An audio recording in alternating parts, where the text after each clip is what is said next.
dominasi yang keji. Bab 81 Konsesi. Bagaimana jika saya menolak? Olri bertanya tanpa menunjukkan sedikit pun rasa frustrasi. Kalau begitu, aku sendiri yang akan mengeksekusimu.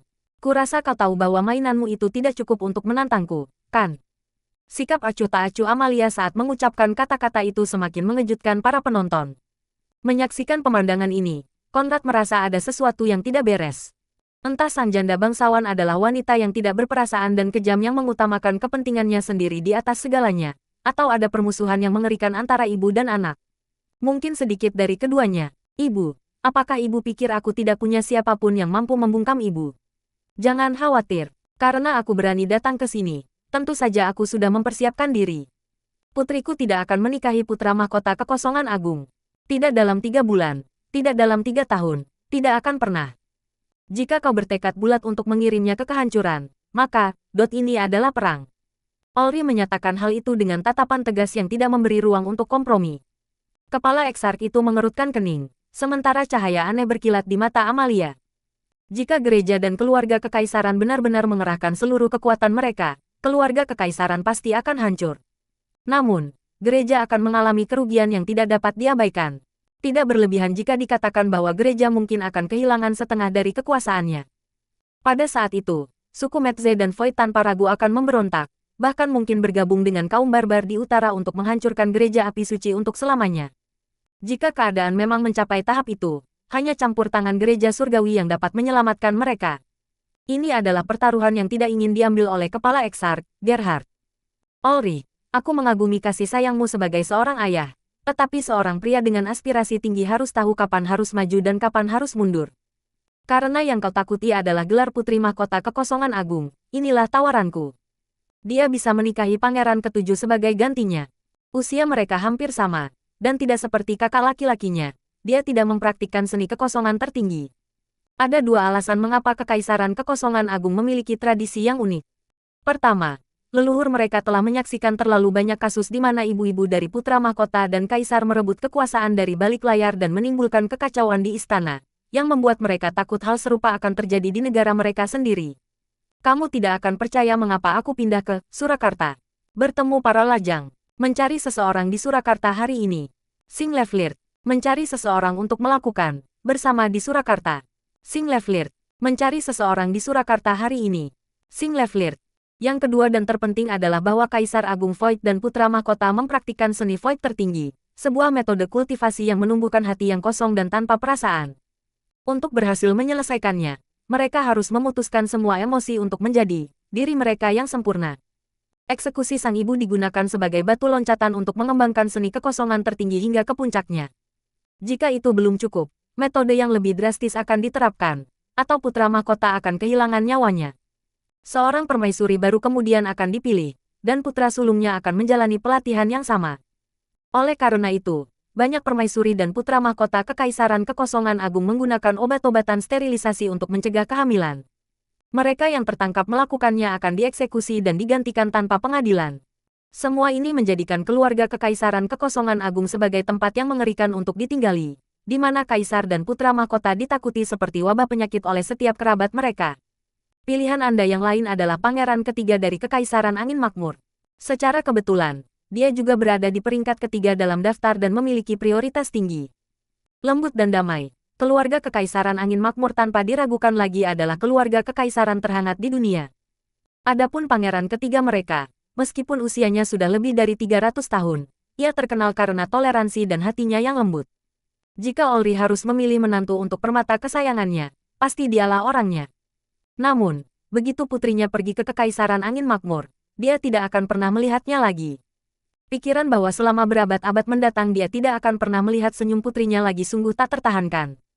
Meskipun demikian, itu adalah pilihan terbaik, dan sebuah pengorbanan yang rela dia lakukan. Setidaknya untuk saat ini, baiklah. Kalau begitu, dalam 3 bulan, kita akan mengantarnya ke Kerajaan Angin yang makmur. Tidak perlu mengenal dia, pangeran ketiga akan datang menjemputnya sendiri. Setelah itu beres, bagaimana Anda berencana membayar kerugian yang diderita hari ini? Heinrich pantas dikutuk. Adapun yang lainnya, silakan kirim tagihannya. Saya tidak akan pelit. Olri tidak keberatan membiarkan mereka memanfaatkan beberapa keuntungan agar masalah itu berakhir seperti itu. Bagaimanapun, Ini hanyalah pengaturan sementara. Apakah masing-masing pihak akan menepatinya masih belum diketahui. Semua anggota Sains kemudian menghilang dari tempat kejadian, hanya menyisakan orang-orang yang tercengang. Adapun soal kompetisi, mereka semua sudah melupakannya. Yang mulia, mengapa Anda tidak mengeksekusi atau setidaknya menangkapnya? Salah satu eksar tinggi yang hangus itu bertanya kepada Gerhard. Ada beberapa alasan. Pertama, masih ada satu ahli tersembunyi di dalam keluarga kekaisaran yang mampu menandingiku. Meskipun dia telah bersembunyi selama ribuan tahun, pada hari kita mengancam keberadaan mereka, dia akan muncul. Kedua, kita harus menyelidiki bagaimana Olri berhasil menghancurkan kunci tersebut dan mengapa kultivasinya meningkat dengan kecepatan yang sangat pesat. Dan terakhir, meskipun Amalia tampaknya berada di pihak kita, apa yang akan dia lakukan sebenarnya ketika keadaan mendesak masih menjadi bahan perdebatan. Ketika persiapan kita sudah memadai, saya tentu saja akan menyingkirkannya. Di kalangan petinggi gereja, kebencian Amalia terhadap Olri sudah terkenal. Namun, pada akhirnya, terlepas dari apa yang telah dilakukannya di masa lalu, dia tetaplah putranya. Oleh karena itu, Gerhard tidak percaya bahwa pada saat kritis itu, dia akan memilih mereka daripada dirinya. Setelah kepergian para santo, keheningan yang aneh menyelimuti tempat itu. Seorang uskup baru segera datang untuk menangani situasi tersebut. Elmar mengirimkan pesan batin kepada Holger. Setelah itu Holger melangkah ke arah uskup baru dan dengan lantang menyatakan, "Aku mengakui kekalahan." Tanpa mengucapkan sepatah kata pun, ia berjalan kembali ke sisi Elmar, dan ketiga saudara kandung von Jurgen menghilang dari tempat kejadian, hanya menyisakan Konrad dan uskup baru di mimbar. Keduanya saling pandang sejenak sebelum uskup mengangkat bahu dan melangkah mendekatinya. "Baiklah, kurasa kaulah pemenangnya. Selamat, kuota pembaptisan api suci abad ini menjadi milikmu." Pada saat yang sama, dia mengirimkan pesan mental kepada Konrad. "Namun, saya menyarankan Anda untuk melupakan penggunaannya dan mengembalikannya kepada kami. Lakukan itu, dan para eksark berjanji bahwa Anda dapat langsung bergabung dengan gereja sebagai salah satu murid mereka dan menerima pelatihan yang intensif. Kami tahu Anda tidak berencana menggunakannya untuk diri sendiri, jadi mengapa menyia-nyiakannya? Kami juga tidak akan membiarkanmu menyerahkannya dengan sia-sia. Sebagai gantinya, kamu akan mendapatkan sumber daya kultivasi dan kekayaan yang sangat besar. Mungkin bagi orang lain, prospek menjadi murid seorang santo memiliki daya tarik yang tak tertahankan, tetapi bagi Konrad, hal itu sama sekali tidak menarik. Terima kasih, tapi saya menolak." Tatapan uskup itu menjadi dingin, tetapi dengan kejadian-kejadian baru-baru ini, dia tahu dia harus menahan diri, agar orang lain tidak memanfaatkan kesempatan ini untuk memakzulkannya. Hari ini, bahkan seorang santo pun telah kehilangan nyawanya. Ini tidak sepadan dengan mempertaruhkan nyawanya. Maumu, bab 82 pelarian. Begitu saja, semuanya berakhir. Bagaimana mungkin ini belum berakhir? Uskup baru telah mengumumkan berakhirnya kompetisi dan menyatakan Konrad sebagai pemenang. Dengan demikian, memberikan kuota pembaptisan api suci kepada keluarga Krah, dan menyebabkan sebagian penonton merasa kehilangan karena tidak dapat menyaksikan pertempuran terakhir. Meskipun konfrontasi antara para santo sangat mengagumkan, hal itu terlalu berbahaya bagi mereka untuk dinikmati. Dengan satu kesalahan saja, seluruh kota bisa hancur lebur.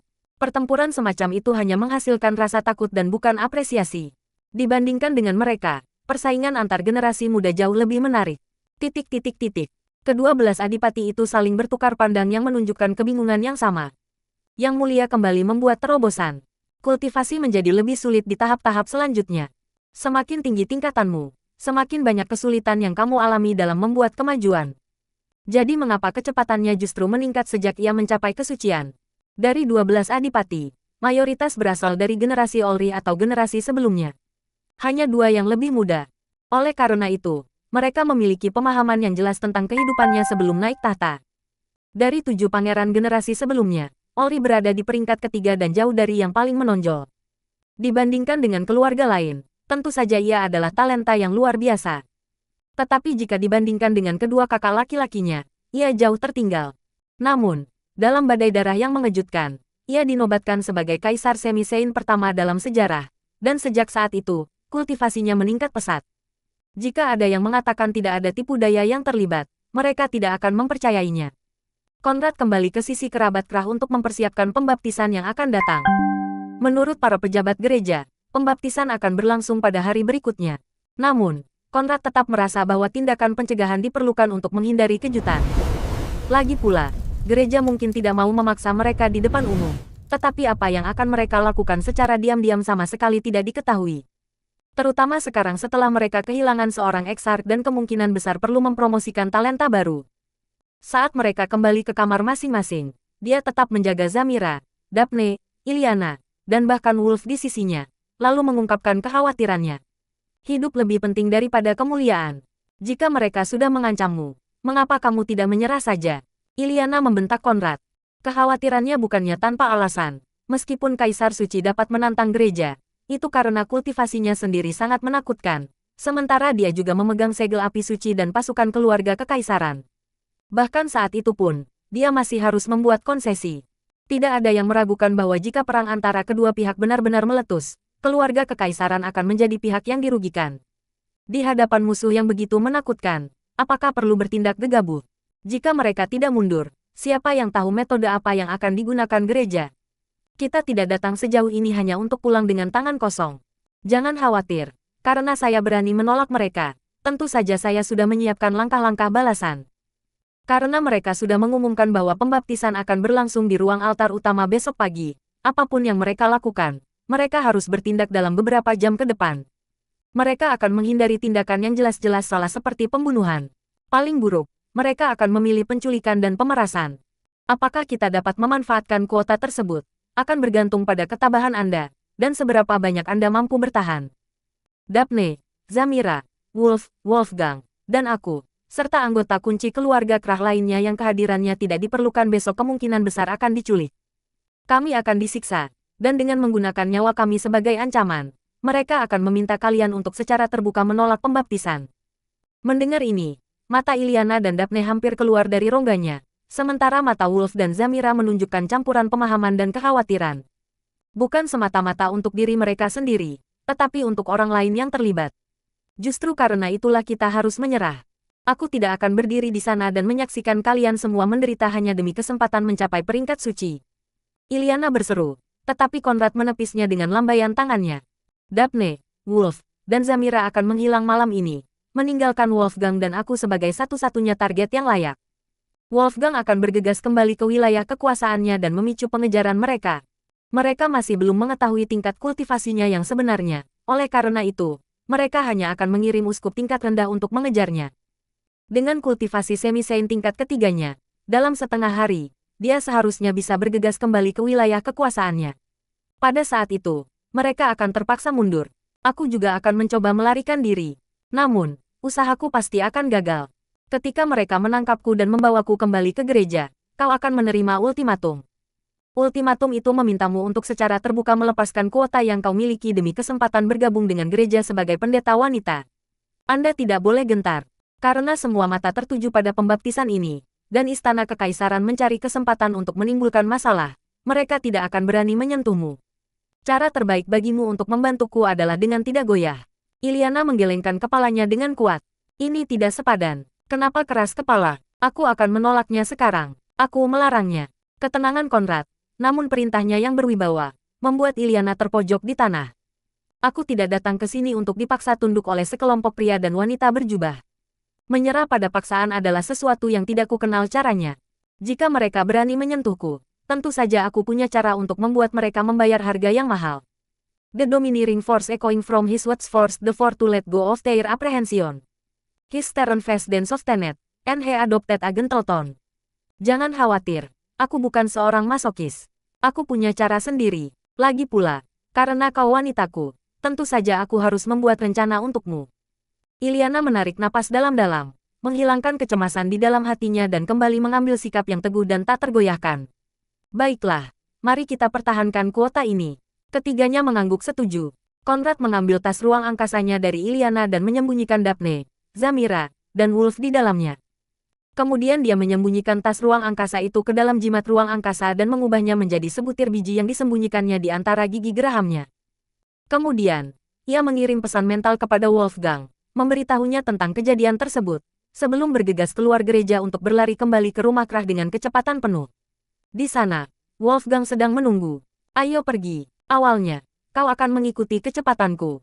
Saat mereka mengejar, kau akan mengerahkan sebagian besar kultivasi ksatria setengah suci tingkat ketigamu untuk melarikan diri dari mereka dan meninggalkanku. Ingat, Jangan membunuh siapapun dari mereka. Jika tidak, bahkan setelah pembaptisan, mereka tidak akan membiarkanmu lolos.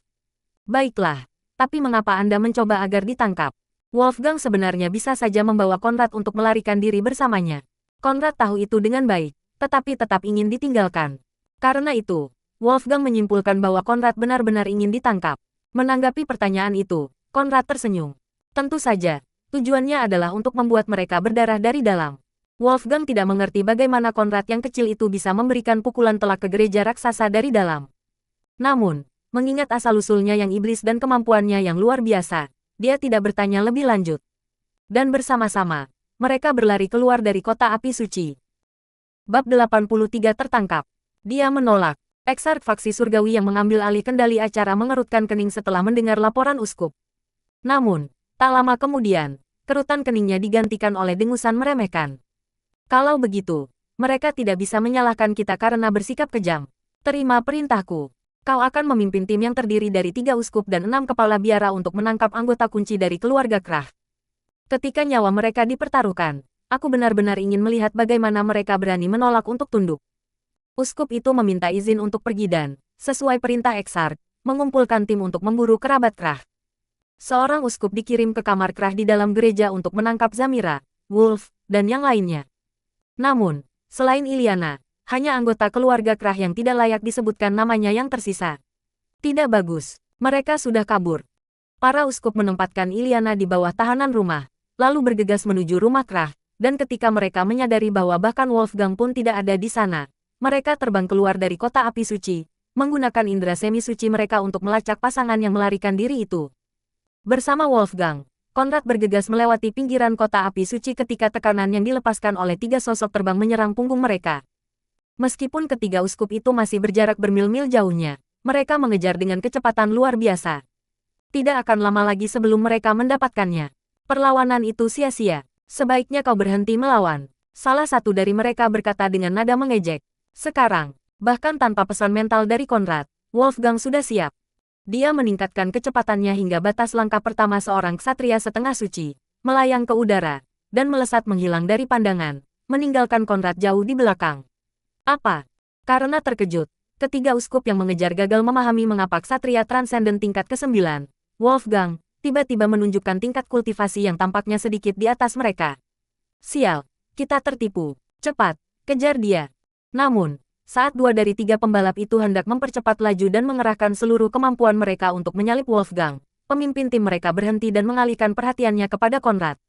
Tidak perlu repot-repot mengejarnya. Dengan kecepatannya, kita mungkin bisa tetap melihatnya, tetapi kita tidak akan pernah bisa menyusulnya.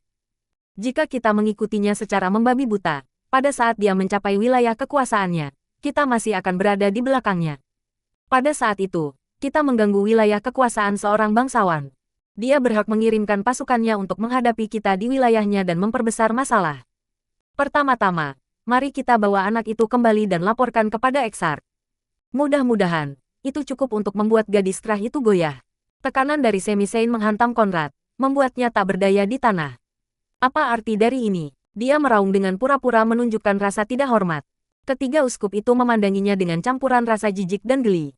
Karena Anda menolak niat baik kami hanya bisa menggunakan cara yang keras. Apakah Anda benar-benar berpikir keluarga Krah pantas menikmati hasil jeripayah gereja? Bagi mereka, meskipun Konrad adalah seorang pemuda luar biasa dengan potensi terpendam jauh di atas mereka, bagaimanapun juga ia masih terlalu muda dengan latar belakang yang terbatas.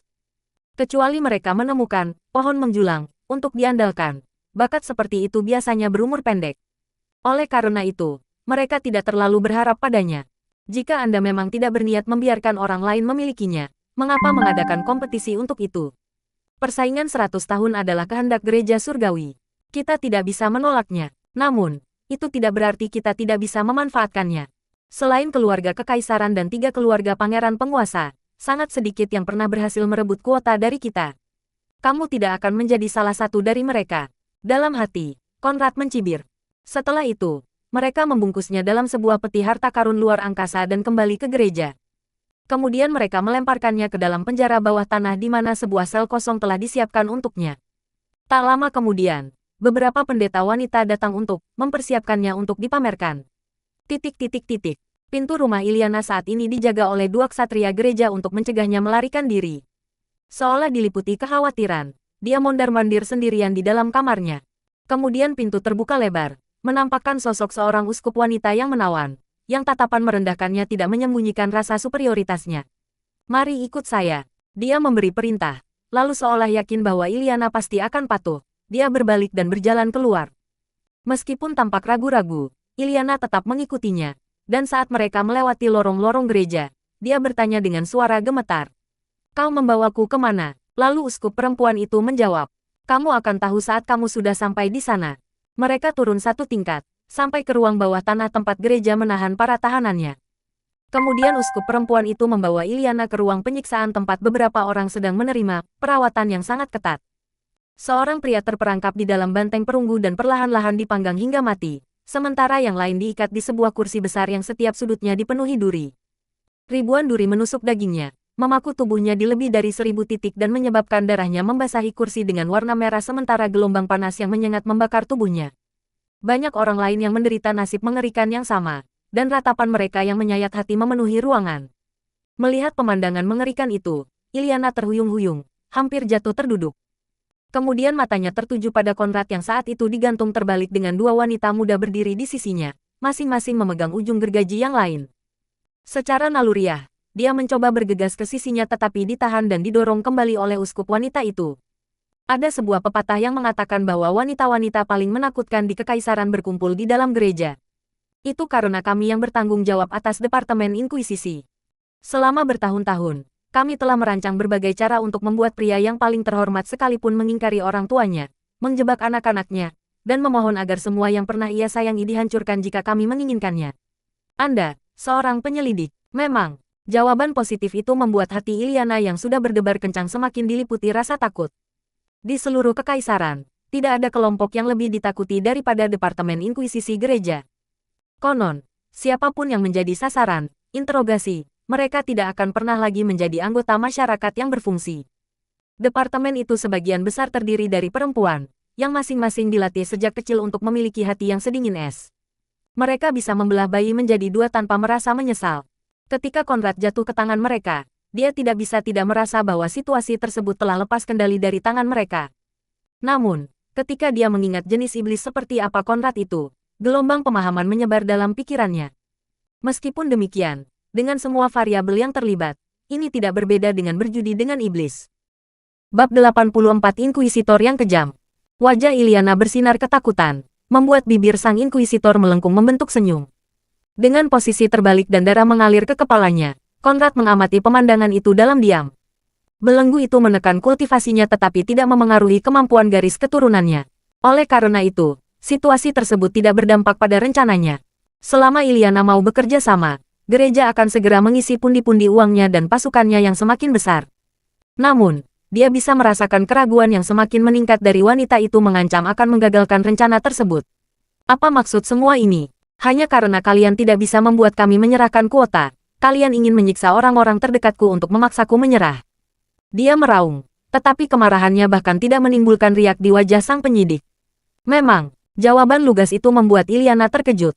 Jangan menatapku seperti itu. Pada titik ini, apakah kamu benar-benar berpikir kita perlu berpura-pura? Biar kukatakan dengan jelas bahwa kamu hanya punya dua jalan di depanmu. Pertama, besok, di hadapan publik, Anda akan menyatakan cinta Anda kepada penguasa api ilahi, dan menyerahkan kuota sebagai imbalan atas kesempatan untuk bergabung dengan gereja sebagai pendeta wanita. Terharu oleh semangat Anda, kami akan setuju dan menyambut Anda ke dalam kelompok kami. Sebagai gantinya, Anda akan menerima baptisan setengah suci dan dilatih dengan giat. Kedua, kau menolak, menerima pembaptisan, dan membiarkan anak ini menjadi kelinci percobaan untuk alat penyiksaan baruku. Ngomong-ngomong, meskipun ayahmu menipu kami dan berhasil kembali ke wilayah kekuasaannya, seorang ahli dari Departemen Pembunuhan telah dikirim dan dapat kapan saja membawa kembali kepalanya. Karena itu, kuharap kau dapat mengambil keputusan yang bijaksana.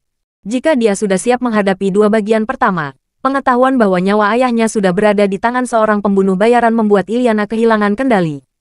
Namun, tatapan Konrad yang merah karena menangis tertuju padanya, dan meskipun dia tidak mengatakan apapun, desakan di dalam hatinya dengan jelas berseru, "Jangan goyah." Oh, sepertinya kau butuh bukti lebih lanjut. Bawa serangga pemakan saripati itu. Tidak. 3 kata, serangga pemakan esensi, memicu reaksi besar dari Iliana yang meraih bahu penyidik dengan tatapan memohon dan putus asa. Serangga pemakan saripati telah dilarang selama berabad-abad.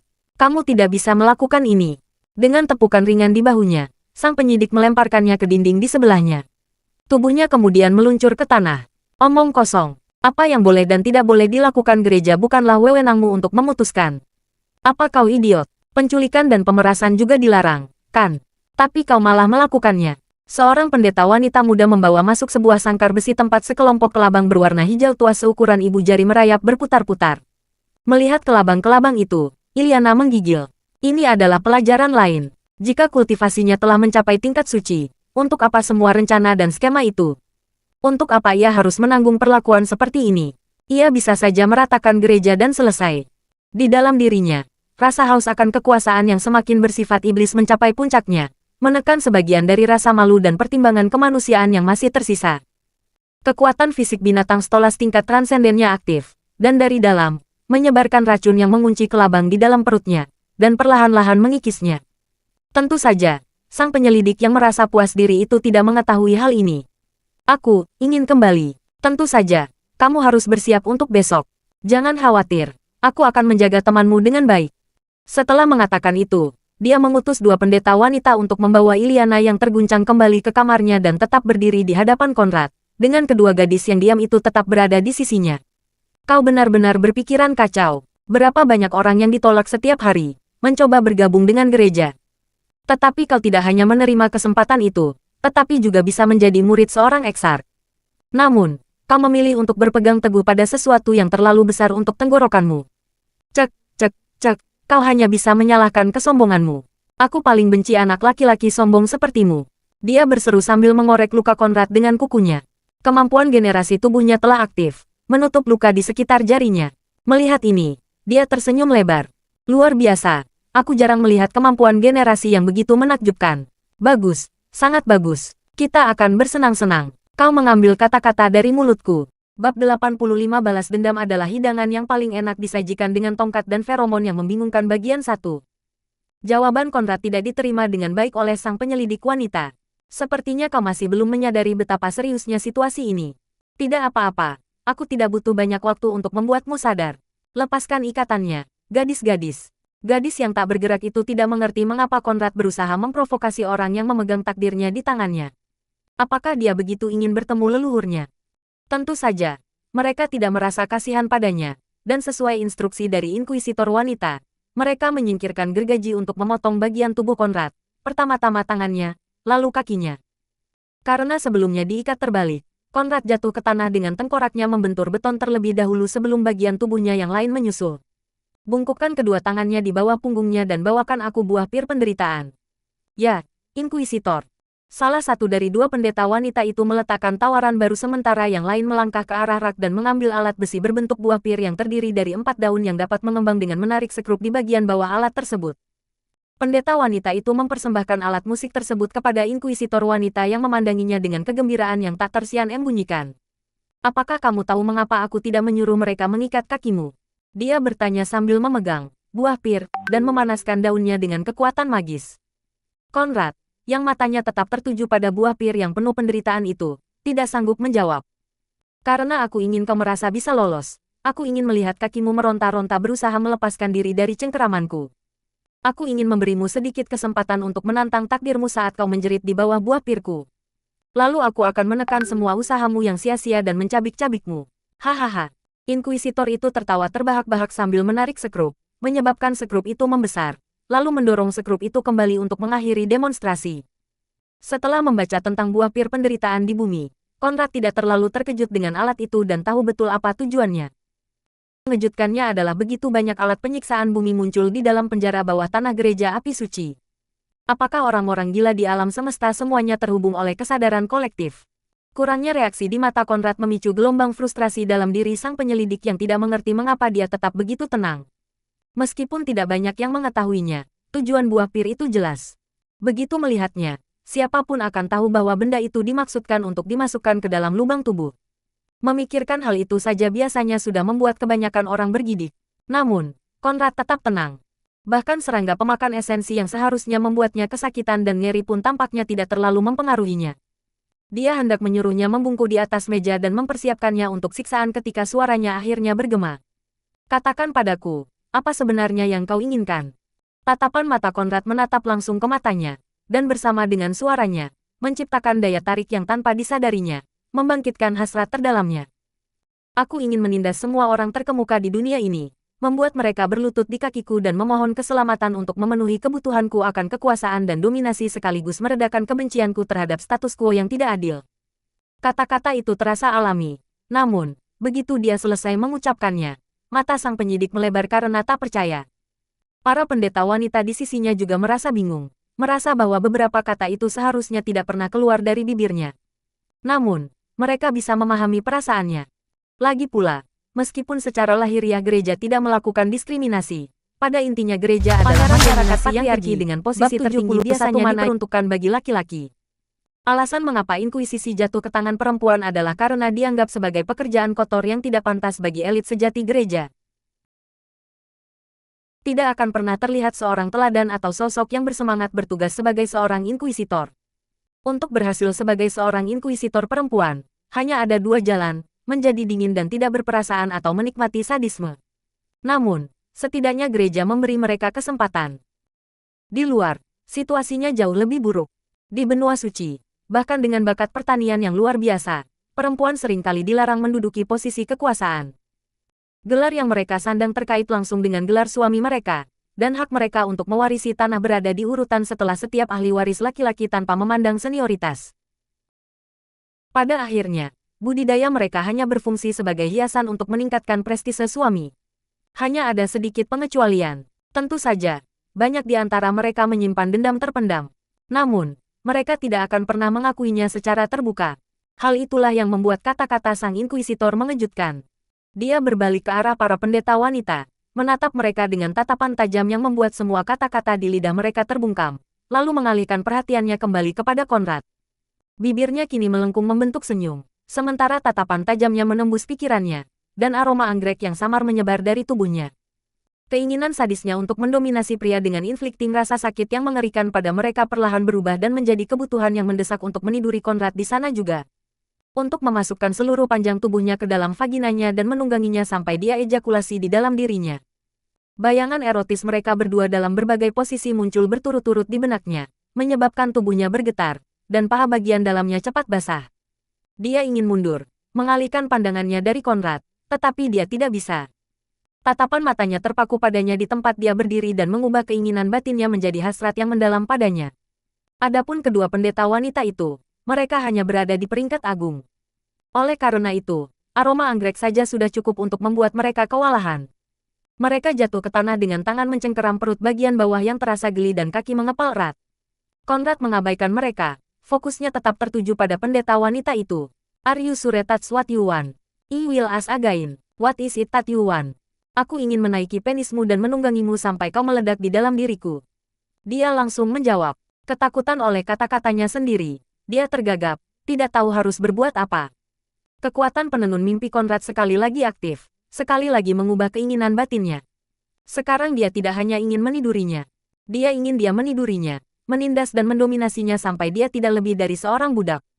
Pikiran itu terukir dalam benaknya, menjadi alasan keberadaannya. Semua kebutuhannya untuk mendominasi lenyap, dan dari seorang pendominasi yang angkuh dan sadis, dia berubah menjadi anjing masokis yang mendambakan kesenangan dan rasa sakit. Sekarang, katakan padaku sekali lagi, apa yang kau inginkan? Katakan padaku keinginanmu yang terdalam. Suara Konrad yang tak tertahankan bergema di dalam pikirannya, melahap seluruh dirinya. Sampai saat ini, dia masih belum mengerti apa yang telah dilakukan padanya. Seolah-olah sifatnya telah berubah dari satu momen ke momen berikutnya tanpa alasan yang jelas. Aku ingin kau menghina, menindas, merendahkanku sampai aku tak lebih dari sekadar mainan untuk memuaskan nafsu birahimu. Kata-kata yang bagus. Konrad terkekeh. Dengan tingkat garis keturunan penenun mimpinya, wanita di bawah peringkat semi-suci tingkat menengah tidak lagi bisa menolaknya. Mengubah susunan saraf mereka dengan mudah sangatlah sederhana. Dia berdiri, matanya masih tertuju pada penyidik wanita itu dan menindasnya dengan pikiran-pikiran kotor. Aku tidak bisa melakukan itu dengan tangan terikat, kan? Jadi, Apa yang harus kau lakukan sekarang? Dalam benak sang penyelidik, kata-kata Konrad sangat masuk akal. Tidak logis untuk mengikatnya jika dia dimaksudkan untuk mendominasinya. Bukankah begitu? Aku harus melepaskan ikatanmu. Dia menyatakan hal itu, lalu dengan lambaian tangannya, menghancurkan borgol Konrad. Anak yang baik. Bab 86 Balas dendam adalah hidangan paling enak disajikan dengan tongkat dan feromon yang membingungkan bagian 2, R18. Dengan santai, Konrad berdiri, meregangkan lengan dan lehernya sambil menghela napas lega. Kemudian, ia kembali memusatkan perhatiannya pada wanita yang sedang menyelidikinya, yang matanya masih tertuju padanya dengan penuh kerinduan. Asteris memukul asteris. Pukulan itu datang tiba-tiba. Sesaat sebelumnya Konrad masih tersenyum lembut kepada sang inkuisitor. Sesaat kemudian ia menamparkan pipi kanannya dengan keras. Karena terkejut dan kehilangan keseimbangan, dia hampir jatuh ke tanah ketika pria itu menarik kerah bajunya dan mendekatkannya untuk memberikan tamparan keras lagi di pipi satunya. Kali ini, dia membiarkannya jatuh ke tanah. Inkuisitor itu menatapnya dengan tatapan aneh yang bercampur antara kesenangan dan rasa sakit. Aneh, ditampar olehnya terasa begitu alami, begitu menyenangkan, namun sekaligus begitu menyakitkan. Dia tidak melawan, merasa bahwa itu tidak ada artinya. Kau tahu, aku benar-benar tidak suka menyakiti wanita. Bahkan ketika mereka berbuat salah padaku, aku lebih suka meniduri mereka saja. Melihat kecantikan yang terluka benar-benar menyakiti jiwaku, karena itu sungguh sia-sia. Terutama wajahnya, sangat memilukan. Konrad menghela napas sambil meraih segumpal rambut sang inkuisitor wanita. Namun, kau benar-benar membuatku kesal. Bisa dibilang ini pertama kalinya aku merasa sangat jengkel pada seorang wanita. Mengikatku terbalik sambil mengarahkan gergaji ke punggungku. Menginfeksi tubuhku dengan serangga penghisap sari. Bersiap-siap memasukkan alat penyiksa berbentuk buah pir ke pantatku. Kau pikir ini apa? Inkuisisi Spanyol. Orang Spanyol. Ada inkuisisi Spanyol. Mengapa aku tidak pernah mendengarnya? Asteris memukul. Ark. Konrad membungkamnya dengan pukulan telapak tangan melingkar yang tepat waktu. Lalu berdeham. Tidak apa-apa, untungnya. Aku masih membutuhkanmu. Kalau tidak, aku akan memukulmu sampai daging dan darahmu berserakan di tanah. Entah mengapa, pikiran jahat itu menimbulkan reaksi menggairahkan di perut sang penyelidik. Konrad, yang dapat dengan jelas melihat imajinasinya tersulut oleh kata-katanya, bertanya-tanya apakah ia tidak sedikit berlebihan. Bagaimanapun juga, dia memaksanya berlutut, mengikat tangannya dengan borgol penekan kultivasi sebelum mendorong wajahnya ke selangkangannya sambil terus menarik rambutnya. Mehem. Aroma alat kelamin yang tersembunyi di balik celananya menyebar ke hidung sang penyelidik dan meningkatkan hasratnya. Namun, karena berada di tangannya, dan sangat ingin menerima penindasan tanpa batas darinya, dia tidak berani bergerak. Gunakan gigimu untuk melepaskan ikat pinggangku dan menurunkan celanaku. Dengan payudaranya yang besar menempel di tanah dan tangannya diborgol di bawah punggungnya, posisi itu relatif menyakitkan dan sangat memalukan. Perasaan direndahkan sedemikian rupa membuatnya mengeluarkan air liur. Dengan satu tangan menarik rambutnya dan tangan lainnya memegang pinggangnya, Konrad melampiaskan nafsu dan amarahnya ke tubuh wanita itu, menghantamnya dengan brutal hingga suara rintihan wanita itu dan tubuhnya yang membentur tubuh wanita itu menyaingi suara tahanan yang dibakar hidup-hidup di dalam banteng perunggu. Kedua pendeta wanita yang sudah lama kehilangan akal sehat karena nafsu dan memasukkan tangan mereka ke dalam kemaluan mereka merangkak ke arah Konrad untuk merebutnya dari inkuisitor dengan ciuman dan belayan. Namun, usaha mereka sia-sia. Dia memberikan perhatian penuh padanya, menggarap ladang yang menggairahkan itu sampai pikirannya terhanyut dalam orgasme yang luar biasa. Penisnya bergetar, menandakan pelepasan, dan dia melepaskan aliran besar sperma iblis ke dalam dirinya. Kali ini, kultivasinya terpusat padanya dan dengan menggunakan sistem tersebut, Konrad membagi hasil kemajuannya antara jalur bela diri dan spiritualnya. Ia naik dari tingkat kedua ke tingkat keenam, yaitu peringkat ksatria agung dan pendeta. Saat sang inkuisitor wanita jatuh ke tanah, Konrad merapikan pakaiannya dan duduk di salah satu dari sedikit kursi yang tersedia yang tidak berisi alat penyiksaan. Nah, mari kita bicara bisnis. Ngomong-ngomong, siapa nama Anda? Hell, baru setelah melakukan semua itu dia menanyakan namanya. Bajingan sekali. Bab 87 memikat para inkuisitris. Baiklah, selamat, Hell.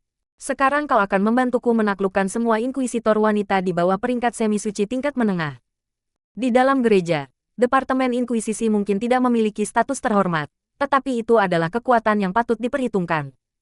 Meskipun dipandang rendah karena pekerjaan mereka, Para inkuisitor wanita memiliki kekuasaan yang tidak dapat diabaikan dan memiliki sumber daya yang sangat besar yang dapat mereka gunakan. Terutama pada masa perang melawan benua barbar, kedudukan dan kekuasaan mereka meroket.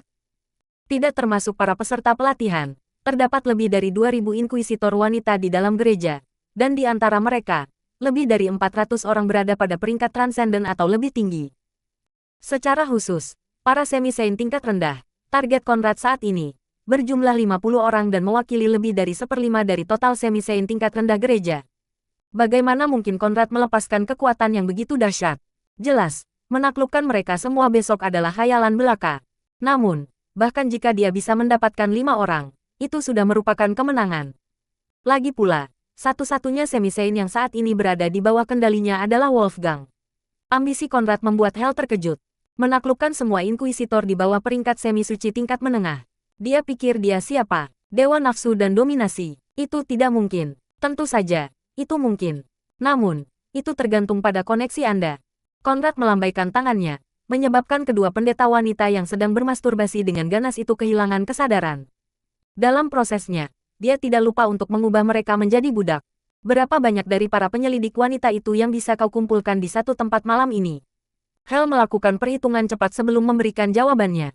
Saya punya 3 teman baik yang bisa saya ajak berkumpul tanpa masalah, dan 3 lainnya yang kemungkinan besar akan menerima undangan asalkan ditawarkan insentif yang cukup. Meskipun Hel lahir dari selir manusia, ia berasal dari keluarga adipati terkemuka dan dirinya sendiri adalah seorang setengah santa. Oleh karena itu, koneksinya tidak dangkal. Namun demikian, garis keturunannya yang tidak murni membuatnya sulit untuk mengakses kalangan atas. Itu sudah lebih dari yang saya harapkan. Tingkat wewenang apa yang Anda butuhkan untuk mengakses ruang penyimpanan harta gereja? Itu tergantung pada brankas yang dimaksud. Setiap departemen memiliki brankasnya sendiri. Brankas Departemen Inkuisisi membutuhkan setidaknya token tingkat uskup agung untuk akses penuh, sementara Departemen Penelitian dan Pembela Iman membutuhkan token tingkat eksark. Departemen Penelitian dan Pembelaan Iman adalah 2 departemen terkuat di gereja. Kekayaan mereka juga paling tinggi, dan sumber daya yang mereka miliki mencapai 3/5 dari total sumber daya gereja.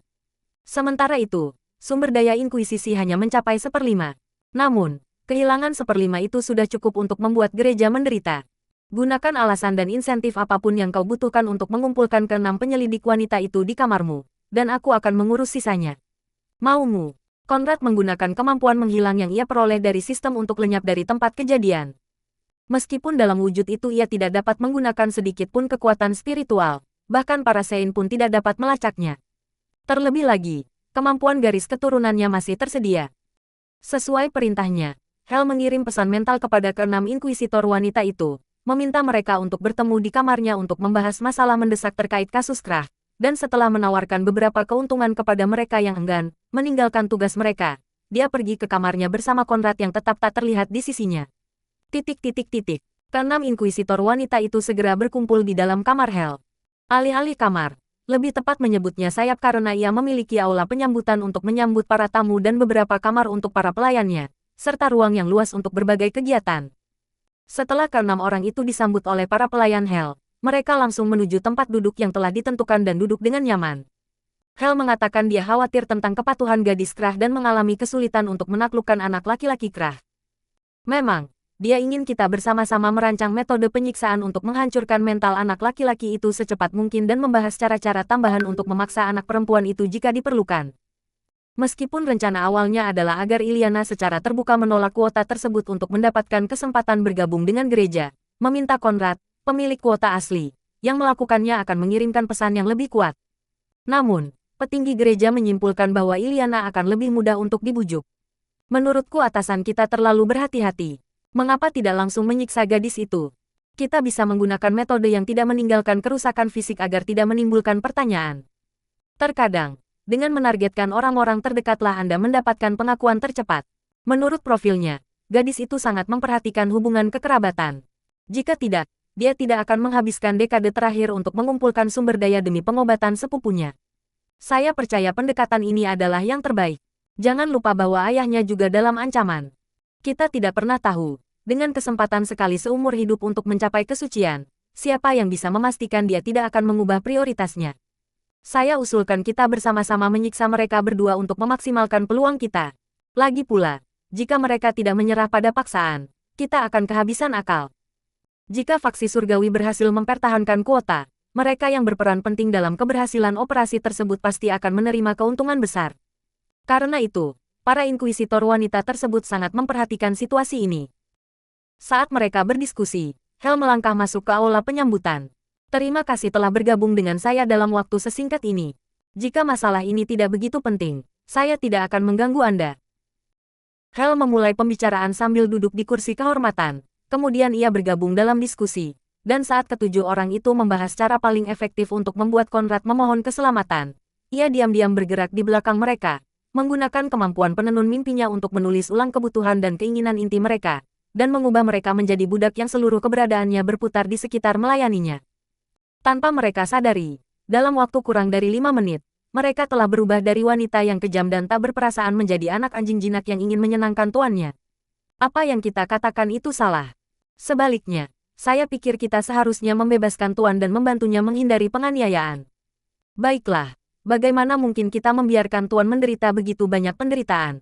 Dia sudah terlalu lama berada di sana. Sudah menjadi tugas kita untuk menyelamatkannya.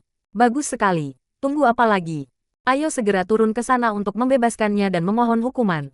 Mereka semua setuju, dan serentak berdiri. Hel merasa pemandangan itu cukup mengganggu. Sesaat sebelumnya mereka masih membicarakan cara terbaik untuk mengeluarkan isi perut Konrad, dan saat berikutnya, mereka tiba-tiba ingin menyelamatkannya. Bahkan memanggilnya Tuan. Apa yang sebenarnya terjadi? Kemudian Konrad mengubah pandangannya, dan dia menyadari bahwa melayaninya adalah tugas utama semua wanita di dunia. Tentu saja, para inkuisitor itu tidak berbeda. Mengapa harus demikian? Sebelum para inkuisitor wanita yang setia itu dapat bergerak lagi, Konrad muncul begitu saja, berdiri tepat di tengah-tengah mereka. Begitu mereka melihat wajahnya, meskipun mereka bertemu dengannya untuk pertama kalinya, mereka tetap berlutut tanpa basa-basi. "Salam, Tuan," mereka berseru, tanpa peduli bagaimana dia lolos dari penangkapan. Lagi pula, sebagai sang tuan, dia adalah sosok yang maha kuasa. Tentu saja, melarikan diri dari ruang penyiksaan bukanlah hal yang sulit. Dan melihat kedalaman kekuatan penenun mimpi miliknya, Konrad sedikit ketakutan. Bab 88 Pembingkaian. Setelah menyesuaikan pandangan para pelayannya yang baru tentang demonisme, Konrad membawa mereka ke harta karun ruang angkasanya untuk menandatangani kontrak tuan pelayan. Setelah itu selesai, dia membawa mereka kembali ke dunia luar untuk fase selanjutnya dari rencananya. Dengan 7 inkuisitor semi-saint, jangkauannya meluas secara signifikan. Menggunakan koneksi mereka, selama beberapa jam, ia memperbudak 17 inkuisitor semi-saint lainnya dan lebih dari 100 inkuisitor tingkat transenden. Pasukan semi-saint tingkat rendah gereja itu hanya berjumlah sedikit di atas 250 orang. Sekarang, hampir 10% dari mereka telah jatuh ke tangan Konrad, tetapi ini baru permulaan. Sejak awal, targetnya selalu adalah brankas inkuisisi. Dengan kekayaan dan harta karun yang melimpah di dalamnya, Konrad dapat membangun pijakan yang kuat di dalam kekaisaran. Namun, karena hanya semi-saint tingkat tinggi yang berhak mengaksesnya, dia tidak memiliki harapan untuk menjarahnya. Dan dengan asumsi dia melakukannya, gereja akan segera jatuh ke dalam kekacauan.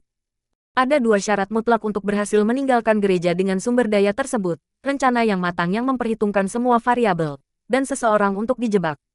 Target yang tidak mudah ditebak dengan latar belakang yang cukup unik sehingga keraguan yang muncul tidak akan berbalik menyerangnya. Siapakah Inkuisitor Agung yang paling tidak memiliki akar di dalam gereja? Konrad bertanya kepada budak-budak barunya. Di Departemen Inkuisisi, semi-saint tingkat rendah diberi gelar Inkuisitor Wanita tingkat tinggi, sementara semi-saint tingkat tinggi menyandang gelar Inkuisitor Wanita Agung. Di dalam gereja, status Inkuisis Agung setara dengan Uskup Agung, dan di antara tugas-tugas lainnya, mereka mengawasi operasi besar untuk menindak kelompok-kelompok sesat dan bahkan menjebak bangsawan yang tidak bersalah dengan tuduhan sesat untuk menyita aset mereka dan memusnahkan keluarga mereka jika perlu. Jumlahnya ada 50 orang. Jika kita berbicara tentang Inkuisitor Agung dengan akar paling sedikit, itu adalah Inkuisitor Agung Margo. Dia adalah bibi dari Adipati Kriegel. Oh, karena terkejut, Konrad tidak langsung menjawab. Meskipun gereja tidak mendiskriminasi bakat, pada akhirnya gereja sebagian besar dikendalikan oleh roh-roh teladan dan karena itu berprasangka buruk terhadap ras ular yang pernah memerintah tanah yang sekarang membentuk kekaisaran api suci. Oleh karena itu, kecuali jika tidak ada pilihan lain, sebagian besar bangsawan ular akan menghindari mengirim anak-anak mereka ke gereja, dan mereka yang mampu mencapai tingkat tinggi sangat sedikit dan jarang ditemukan. Pengembangan diri dan waktu yang dihabiskan di dalam gereja. Imam setengah suci tingkat ke-6. Ia telah berada di gereja selama lebih dari 1000 tahun dan jarang menghubungi keluarganya. Ia sangat tidak populer secara sosial, tidak memiliki teman atau siapapun yang dapat membanggakan diri karena mengenalnya dengan baik.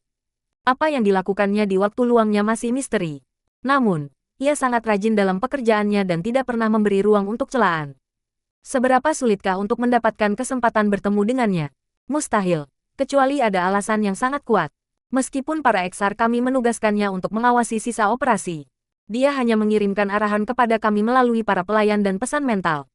Dia tidak mau bertemu dengan kami. Kirimkan kabar padanya bahwa aku mencoba bunuh diri. Jika dia seteliti yang kau katakan, dia seharusnya memintamu untuk merahasiakan berita itu dan menyelidikinya sendiri. Juga, Conrad memberikan arahan kepada para inkuisitor wanita. Setelah itu, ia kembali ke sel penjara untuk bunuh diri. Ketika persiapan sudah cukup, para tahanan yang disiksa dan sempat melihat sekilas sesi penyiksaannya dengan Hel pun dihabisi. Lagi pula, orang-orang itu memang tidak ditakdirkan untuk bertahan hidup hingga malam berakhir. Seperti orang yang berada di dalam banteng perunggu yang sudah terbakar hingga mati. Inkuisitor Agung Margo Kriegel sedang fokus pada kultivasi dalam keheningan ketika berita tentang upaya bunuh diri tahanan Krah yang gagal sampai ke telinganya. Kenapa kau tidak membungkamnya? Hel ingin mendengarnya menjerit. Orang yang melaporkan berita itu bergumam dalam hati. Meskipun sangat kreatif dalam menangani tahanan dan memiliki rekam jejak yang sangat baik, Hel terkenal karena kesenangan luar biasa yang didapatnya dari pekerjaannya. Hasil ini masih masuk akal. Kukira kau sudah mengatasi masalah kehilangan lidah itu. Kami sudah menghentikan pendarahannya. Namun, serangga pemakan saripati itu menguras vitalitasnya dan menyulitkan kami dalam menangani akibatnya. Baiklah, cegah berita itu menyebar. Saya sendiri yang akan menanganinya. Membasmi serangga pemakan esensi tanpa membahayakan subjek secara fatal adalah hal yang sangat sulit dan membutuhkan setidaknya seorang semi-saint yang berpengalaman. Klaim Hel sebelumnya bahwa dia bisa mengatasinya adalah kebohongan besar. Margo berdiri dan dalam sekejap menyeberangi jarak menuju penjara bawah tanah tempat dua inkuisitor tinggi sedang mengelilingi Hel yang gugup berdiri di depan tubuh Conrad yang tak sadarkan diri. Margo melewati mereka, langsung melangkah menuju Conrad yang tidak sadarkan diri. Mulai sekarang juga, Hel diturunkan pangkatnya menjadi inkuisitor tingkat rendah dan diasingkan ke Ansfurt. Ansfurt adalah sebuah desa kecil dan tandus di bagian selatan Kekaisaran Api Suci, sementara para inkuisitor tingkat rendah biasanya berpangkat Ark. Penurunan pangkat yang mengerikan seperti itu mengejutkan Hel. Apakah langkah selanjutnya akan merenggut nyawanya? Untungnya, semua ini hanyalah sandiwara. Margo sama sekali tidak melirik Hel, mengulurkan tangannya ke arah dada Conrad. Pada saat itu, 21 inkuisitor tingkat tinggi muncul entah dari mana, dan bersama Hel dan dua orang lainnya di sisinya, menembakkan dua lusin mantra lingkaran kelima ofensif ke arah Margo. Tidak bagus. Insting Margo langsung bekerja. Dalam sekejap mata, dia memasang perisai pertahanan di sekelilingnya. Namun, jaraknya terlalu pendek, dan waktunya terlalu tepat sehingga perisainya tidak dapat mengubah hasilnya. Asteris ledakan asteris. Perisai pelindung hancur berkeping-keping, dan puluhan mantra lingkaran kelima menghantam Margo dari segala arah, membuatnya terlempar ke udara dan jatuh tersungkur ke tanah dalam genangan darahnya sendiri, nyaris tak mampu bertahan hidup. Meskipun yang tertinggi di antara 24 orang itu adalah dua pendeta setengah suci tingkat keempat dan jarak antara setiap tingkat setengah suci sangat besar, ini pada akhirnya adalah serangan mendadak yang dilakukan oleh 24 setengah suci. Bagi Margo, hasilnya sangat buruk. Apa makna dari semua ini? Ia menggonggong dengan darah hangat menyembur dari mulutnya. Pada saat itu, mata Conrad terbuka, dan ia bangkit dari meja tempat ia berbaring untuk duduk di kursi yang tersedia. Setelah melihatnya selamat dan sehat, pikiran Margo membuat ratusan asumsi, tetapi tak satu pun yang masuk akal. Sayangnya baginya, untuk mencegah jeritan para tahanan yang tak terhitung jumlahnya mengganggu mereka yang berada di atas, penjara-penjara inkuisisi disihir dengan mantra kuat yang mencegah suara apapun keluar. Maknanya adalah pembingkaian. Conrad menjawab dan mengangkat tangannya. 24 penyidik wanita itu melesat ke arah Margo yang terluka parah dengan niat membunuh yang membara. Kali ini, Margo, meskipun babak belur, memiliki kesempatan untuk membalas dengan mantra lingkaran kelima tingkat tinggi. Gelombang sihir lain meletus. 24 inkuisitor wanita terdorong mundur, sementara Margo sekali lagi terlempar dan menabrak dinding adamantin. AAARGH. Jika sebelumnya ia masih bisa mempertahankan hidupnya, kini Margo tidak mampu melakukannya. Semua kekuatan meninggalkan tubuhnya, dan ia pingsan. 3 dari para inkuisitor kemudian mengikatnya dengan gembok anti-kultivasi dan menyeret tubuhnya yang tak sadarkan diri ke arah Conrad. Atasi luka-lukanya. Dia mungkin masih berguna di masa depan. Baik, Tuan. Para inkuisitor menggunakan mantra penyembuhan untuk menyelamatkan Margo dari kondisi yang mengancam nyawanya. Kemudian Konrad merampas token inkuisitor agungnya dan menggunakan keterampilan transformasinya untuk mengambil wujudnya. Lanjutkan aktivitas Anda. Konrad memberi perintah sebelum membawa Margo ke dalam harta karun luar angkasanya. Adapun para inkuisitor wanita, mereka semua telah dikontrak. Oleh karena itu, dia bisa memanggil mereka kapan saja. Pangeran Dominasi yang Keji. Bab 89 Menjarah Brankas Inkuisisi. Setelah fondasi diletakkan, tibalah saatnya bagi Konrad untuk melaksanakan rencananya. Tanpa basa-basi lagi, ia, dengan menyamar sebagai Inkuisitor Agung Margo, keluar dari penjara bawah tanah dan menuju ke ruang harta karun Departemen Inkuisisi. Saat ini, kedudukannya berada tepat di bawah para eksark. Karena itu, tidak ada yang berani menghalanginya. Tak lama kemudian, ia sampai di depan pintu ruang harta karun. Ruang harta karun adalah salah satu dari sedikit tempat di dalam gereja yang berada di bawah pengawasan cermin perekam.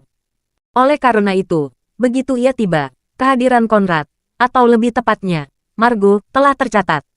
Dia mengeluarkan token miliknya. Cahaya kuning terang muncul dari token itu dan menembus gerbang yang menjulang tinggi, membukanya. Gerbang itu kemudian perlahan terbuka. Cek, cek, cek. Gereja Api Suci. Gereja Api Suci.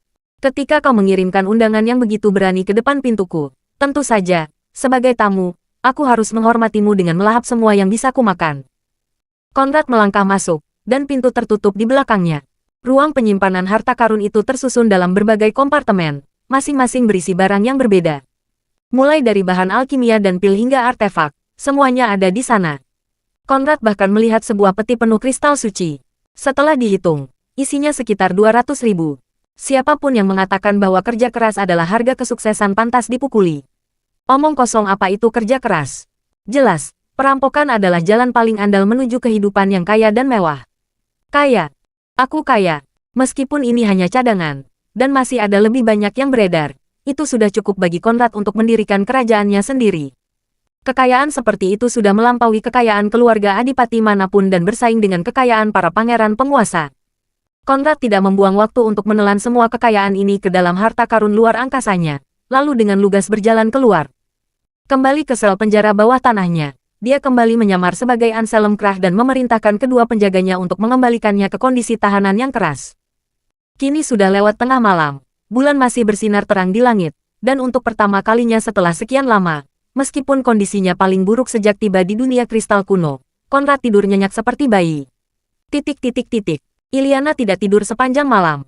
Saat fajar, dia masih mondar-mandir di dalam kamarnya, ragu apakah akan melanjutkan rencana itu atau tidak. Ucapan Konrad, "Jangan mengecewakanku," telah meninggalkan kesan mendalam di benaknya. Tetapi meskipun dia sepenuhnya percaya padanya, dia tidak ingin mempertaruhkan masa depannya untuk ini. Adapun ayahnya, dia tahu tidak ada yang perlu ditakutkan karena paling banter, gereja akan kembali meremehkannya dan mengirim seseorang yang tidak mampu mengambil nyawanya. Sementara paling buruk, mereka akan menunggu hingga setelah kompetisi berakhir untuk bertindak. Hanya untuk menghindari kecurigaan. Bahkan saat itu pun, selain melampiaskan amarah yang sepele, tidak ada keuntungan yang didapat dari membunuhnya. Apa yang harus dilakukan? Apa yang harus dilakukan? Apa yang harus dilakukan? Namun, saat ia sedang mempertimbangkan langkah apa yang harus diambil, terdengar suara ketukan dari depan pintu rumahnya. Saatnya upacara. Matahari kini telah muncul, mengirimkan sinarnya yang menyilaukan untuk menerangi langit biru yang luas. Namun, sinar itu gagal mencapai hati Iliana yang dipenuhi kecemasan dan menganggap bahkan langit yang paling cerah sekalipun sebagai pertanda buruk. Karena dia telah menyatakan keinginannya untuk menyerahkan kuota tersebut, para pejabat gereja tidak repot-repot mengajarinya tentang berbagai tahapan upacara tersebut. Tentu saja, itu relatif sederhana. Selama dia bisa berjalan tegak dan berbicara dengan jelas, semuanya akan berjalan lancar. Kini tiba saatnya dia membuat pilihan. Untuk menuruti kehendak Konrad dan mempertaruhkan nyawa mereka semua atau tunduk pada kekuatan yang lebih besar dan tidak hanya kehilangan kuota yang telah susah payah diraih tetapi juga semua rasa hormat yang dimilikinya terhadapnya. Belum lagi dirinya sendiri, meskipun mereka mungkin tidak akan membuat pilihan yang berbeda. Anak-anak bangsawan itu sekali lagi akan menggunakan kesempatan itu untuk mengejek, menyalahkan kurangnya keberaniannya pada garis keturunan manusianya dan mempermalukan keluarganya sembrono mungkin. Dia menarik napas dalam-dalam, mengingat kata-kata Konrad sebelumnya. Aku tidak datang ke sini untuk dipaksa tunduk oleh sekelompok pria dan wanita berjubah. Menyerah pada paksaan adalah sesuatu yang tidak kukenal caranya. Jika mereka berani menyentuhku, tentu saja aku punya cara untuk membuat mereka membayar harga yang mahal. Karena dia telah berjanji kepadanya untuk mempertahankan kuota tersebut, maka sudah saatnya dia melakukan bagiannya. Sambil menarik napas lagi, Iliana menepis pikiran negatif dalam benaknya, menenangkan matanya yang cemas, dan dengan tatapan penuh tekad, melangkah keluar dari kamarnya. Di luar, dua pendeta wanita menunggu, dan tanpa mengucapkan sepatah kata pun, mereka mengantarnya menyusuri lorong, menuju ruang altar tempat upacara akan dilakukan. Saat mereka berjalan menyusuri lorong, seorang wanita yang mengenakan jubah setingkat kepala biarawati lewat di dekat mereka, dan diam-diam mengirimkan pesan mental kepada Iliana. Situasinya terkendali. Guru meminta saya untuk menyampaikan bahwa Anda tidak perlu khawatir tentang apapun. Jika Iliana masih menyimpan sedikit kekhawatiran, maka dengan konfirmasi itu, semuanya lenyap begitu saja. Dengan tenang, ia melangkah dengan percaya diri menuju ruang altar. Di dalam, ratusan orang saat ini sedang duduk. Dari bangsawan hingga adipati, semuanya termasuk dalam kalangan bangsawan tinggi dan sangat ingin menyaksikan kelahiran seorang santa muda. Sebagian besar tidak datang dengan tangan kosong. Mereka membawa banyak hadiah ucapan selamat yang akan mereka berikan setelah pembaptisan untuk membangun hubungan selagi masih bisa. Tatapan Iliana menyapu mereka. Orang-orang yang bersemangat mencari koneksi di hari-hari cerah dan cepat menjauhkan diri ketika awan gelap berkumpul adalah tipe orang yang paling dia benci. Kursi-kursi itu terbelah di tengah oleh lorong besar yang dilapisi emas. Di ujung lorong itu, Iliana berdiri bersama dua pendeta wanita di sisinya. Ia mengenakan gaun cian elegan yang senada dengan mata zamrudnya yang mempesona dan sipit, dan tidak repot-repot memakai riasan apapun. Lagi pula, dengan kecantikan seperti miliknya, hal-hal seperti itu tidak perlu dan berlebihan. Ia berdiri tegak, matanya menatap langsung ke altar tempat sesosok eksark roh api yang tinggi menunggu. Altar itu dikelilingi oleh 4 alas setinggi 15 kaki yang masing-masing diterangi oleh nyala api putih terang, dan di atasnya melayang sebuah bola putih murni. Kobaran api putih berputar-putar di sekitar bola tersebut, menerangi ruangan dan menyilaukan siapapun yang berani menatapnya langsung. Iliana kerah, maju. Para pendeta wanita tetap diam, dan Iliana mulai berjalan perlahan dan mantap menuju altar di bawah tatapan campur aduk dari kaum bangsawan dan para pendeta. Ia berhenti tepat di depan uskup yang mengangkat tangannya di atas kepalanya. Memahami isyarat tersebut, ia berlutut. Apakah Anda bersedia menerima rahmat Tuhan Yang Maha Esa, menerima baptisannya yang paling murni dan dilahirkan kembali dalam api sucinya sebagai makhluk yang murni dan tanpa noda untuk selamanya melayani kehendaknya yang mulia? Tak satu pun dari para pendeta pria dan wanita itu mengharapkan jawabannya. Sekarang, sesuai rencana, dia akan menolak karena merasa tidak layak menerima kehormatan tersebut dan malah memohon kesempatan untuk bergabung dengan gereja sebagai pendeta wanita. Dan tergerak oleh kesalehan dan kerendahan hatinya, mereka pun setuju. Namun, ya saya bersedia. Kata-kata selanjutnya yang diucapkannya tidak sesuai dengan naskah. Bab laporan komentar. Kontak, ketentuan layanan. Bab 90 Pembaptisan. Eksark roh api yang telah diyakinkan bahwa semuanya akan berjalan lancar merasa seperti mengalami semacam masalah pendengaran manusia. Tetapi roh api tidak memiliki penyakit manusia. Karena itu, dia percaya seorang kultivator kuat sedang mempermainkan pikirannya dan memutarbalikkan apa yang didengarnya. Tentu saja, pasti itu dia. Karena yakin akan keakuratan penilaiannya, dia melanjutkan seolah-olah naskah tersebut tidak berubah. Betapa besar pengabdianmu, betapa besar kesalehanmu. Iliana kerah, engkau adalah teladan iman yang menghangatkan hati, mercusuar kebajikan. Dalam ribuan tahun keberadaanku, belum pernah aku melihat manusia yang begitu rendah hati dan anggun. Pasti Tuhan Yang Maha Esa akan memberkatimu dengan rahmat yang tak terhitung jumlahnya. Tidak, dia telah memberkatimu. Oh, betapa sederhananya menolak apa yang begitu banyak orang dambakan dengan keserakahan yang tak terselubung. Oh, itu adalah kehormatan terbesar saya untuk. Bingung. Iliana merasa sang eksark tidak mendengar kata-katanya dengan benar, jadi dia mengulanginya dengan lebih tegas dan keras, agar semua orang mendengarnya. Yang mulia pasti salah dengar. Saya menerima baptisan Tuhan yang ilahi. Sang eksark berhenti mendadak dan menundukkan pandangannya ke arah Iliana yang masih berlutut. Entah kultivator kuat yang tersembunyi dan mempermainkannya itu benar-benar sosok yang tak tertandingi, atau dia tidak salah dengar, dan gadis itu menerima kuota yang diberikan. Bagaimana mungkin ini terjadi? Apakah dia berani? Matanya mencari kepastian di antara ratusan pasang mata yang menatapnya, dan melihat tatapan aneh dan bingung yang ditujukan kepadanya. Ia menyadari pendengarannya sempurna, tidak ada yang mempermainkannya. Dia sebenarnya hanya menerima pembaptisan itu begitu saja. Roh api adalah makhluk yang mudah marah. Bahkan ribuan tahun keberadaan pun tidak mengajarkan pengendalian diri kepada Exarch itu. Rambut merah menyalanya berkibar liar di punggungnya, dan matanya yang berwarna serupa menatap tajam Iliana di bawahnya. Dia hendak melepaskan tekanan sucinya dan menyebabkan insiden yang tidak diinginkan ketika sebuah suara bergema di dalam pikirannya. Jangan mempermalukan diri sendiri. Lanjutkan upacara pembaptisan. Suara itu adalah salah satu dari sedikit suara yang mampu membuatnya merinding. Dan setelah mendengarnya, meskipun dengan enggan, roh api itu segera melanjutkan upacara. Baiklah, kalau begitu terimalah rahmat Tuhan Yang Maha Esa. Kobaran api putih yang menyilaukan menyembur dari altar, membumbung ke udara, dan turun ke arah Iliana yang sedang berlutut. Api itu mengangkatnya dari tanah, membawanya ke altar tempat bola putih murni terbang menuju dahinya dan lenyap di dalamnya. Cahaya suci dan nyala api berputar-putar di sekelilingnya, memberikan tampilan gaib yang menyaingi makhluk surgawi. Api itu menyelinap ke dalam tubuhnya, memurnikan pembuluh darah, tulang, darah, daging, dan jiwanya hingga mencapai puncaknya. Kultivasi spiritualnya langsung mencapai tingkat Imam Agung langkah ketiga sementara kultivasi bela dirinya mencapai tingkat Ksatria Agung langkah pertama, tetapi itu hanyalah efek samping. Dalam sekejap, kualitas fisiknya mencapai tingkat tertinggi Kekaisaran Api Suci, menyaingi putra mahkota. Meskipun garis keturunannya tidak berubah, ia menjadi jauh lebih halus dan kuat. Adapun konstitusi bawaannya, sebelumnya ia tidak memilikinya. Namun sekarang, ia memiliki fisik api bawaan. Seiring waktu, bahkan tanpa pelatihan, seiring peningkatan kultivasinya, secara alami akan mencapai peringkat suci.